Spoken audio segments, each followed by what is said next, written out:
tu has de mantenir la ficció de que tot és democràcia i has de deixar que la gent es manifesti i voti i faci el que sigui. Però això només funciona quan totes les titelles de tots els partits que hi ha i tots els mitjans que hi ha els controles tu. No és notícia que algú estigui en vaga de fam, però no és notícia pel motiu que sigui, però és que algú digui que tot el procés és una farsa també hauria de ser una notícia, si ho diu amb arguments. Tenim una doble notícia molt gran que no és notícia per ningú.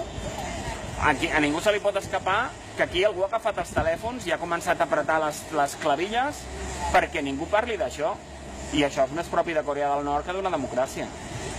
Quim Arrufat em va dir fa 2 anys i mig, jo li vaig enviar per privat a Facebook que la pregunta del referèndum era una trampa i que espero que les CUP ho tombés, i em va dir, jo veig igual que tu, a veure què passa dissabte. I dissabte les CUP ho aproven per unanimitat crítica, que són aquestes palabros que hem inventat a Catalunya per acabar fent el que no volem que facin, però fer-ho.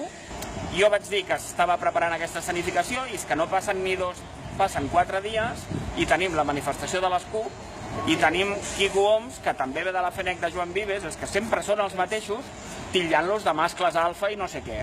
I a part va tenir un cap de setmana entretingut perquè l'endemà o el mateix dia se l'estem a Esquerra també. És que és a la cara i és cada vegada. I continuarà perquè el pla és que no la tinguem fent veure que ens hi acostem. No hi ha res que mati més una independència que escalfar, motivar algú perquè el tingui molt a prop i al final no ho tingui, perquè aquesta és la manera de matar-ho per 50 anys. Tenim dies històrics cada 15 dies. No, perdoni, els dies històrics n'hi ha molt poquets, per això són històrics. Hem fet com en futbol, que és el partit del segle i n'hi ha 2 o 3 cada any. Els països que no es poden trinxar militarment i no es poden fer cops d'estat perquè són suposades democràcies, el que es fa és infiltrar-lo.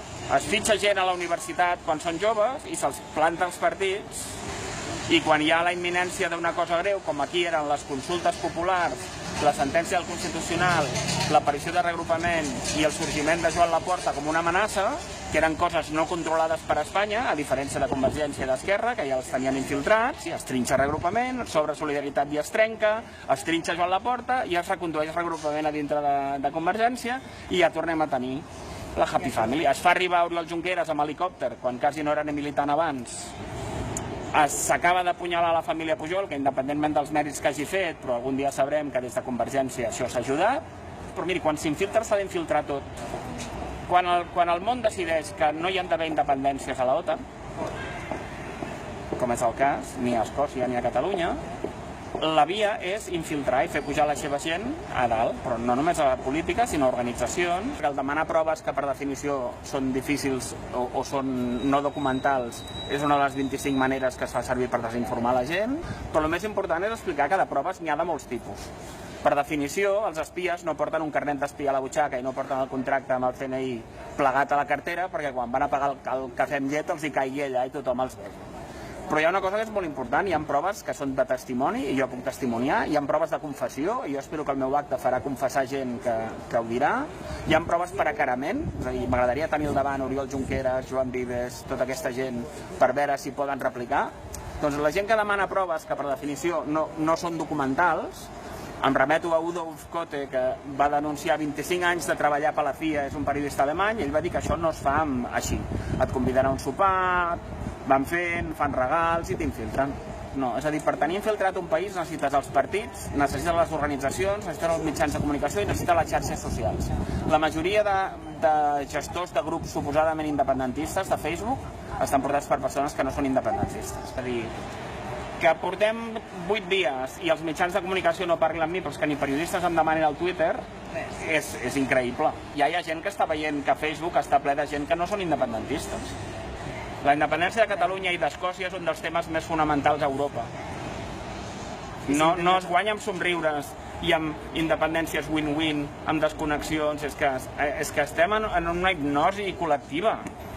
Ens canvien un referèndum per una enquesta i tenen 72 i no la demanen. Això, en principi, si ens traiéssim tot el que ens ve dels mitjans de comunicació, tota la por i tot, si un es posa ell sol i creu en si mateix, aquí hi ha 2 coses. Hi ha un referèndum i no el fan, hi ha majoria i no la declaren.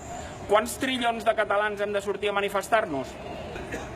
Si 2 milions serveixen per fer una enquesta i un no declarar-la, haurem de ser això, no? Trillons. Que sí, perquè si no la gent els hi passaria per sobre. Tenim una situació on hi ha majoria social per la independència.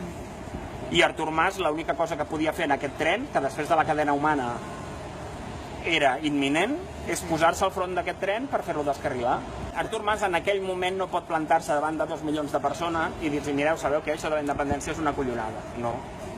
L'única solució que hi ha és posar-se al front per aturar la màquina. Després, l'any 2006, amb nocturnitat i traïdoria, va i trinxa l'Estatut amb Zapatero, perquè l'estat espanyol fa fallida i perquè la OTAN no permet independències dintre del seu sí, perquè hi hauria una allau d'independències, i Flandes, i País Basc... Als Estats Units els interessa les independències que són dels altres, saps? El que era la Unió Soviètica els interessa perquè així es debilita l'enemic, però dintre del seu jardí, no?